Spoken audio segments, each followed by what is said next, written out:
both graduated in the mid-90s and had no major sort of grand vision to kind of do anything that was kind of particularly long term. We just kind of wanted to sort of address this lack of opportunity for artists. So the first year's worth of programming was very much just quite a responsive sort of learning process where, you know, there was no, like I said, no grand vision. It was kind of just very much identifying artists whose works we liked, we thought was interesting and should be getting seen, and you could tell straight away from the first private view that we had, just had the most amazing interest. There was such it was just like a magnet of this massive expanded art community. I don't think they necessarily knew about each other, but it just showed how hungry all of the artists community in Cardiff, how hungry they were for this type of activity. Where we've seen groups in the past sort of prioritising the kind of key people who are running the organisation. So, you know, for example, an artist group will feature first and foremost all the artists who are running the organisation in an exhibition.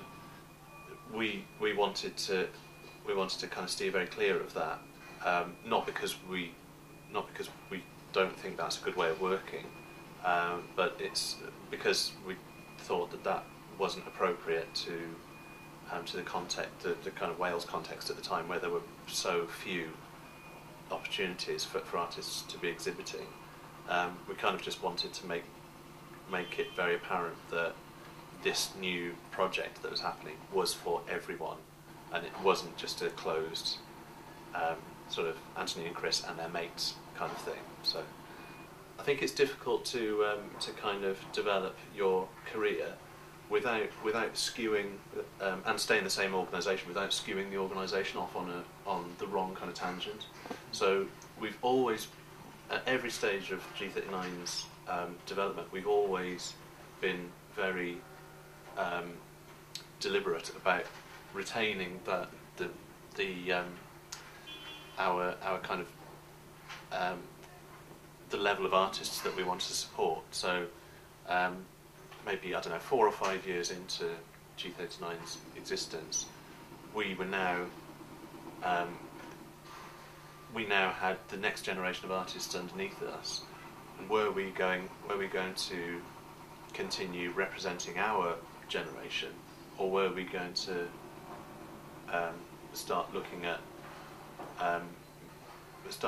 having this relationship with the younger artists, or, you know, the artists who are graduating? And we said that that's precisely what G39 was set up to do, and that's unless we were going to go down this kind of closed sort of artist kind of group sort of route, we would have to continue to be feeding the next generation of artists in.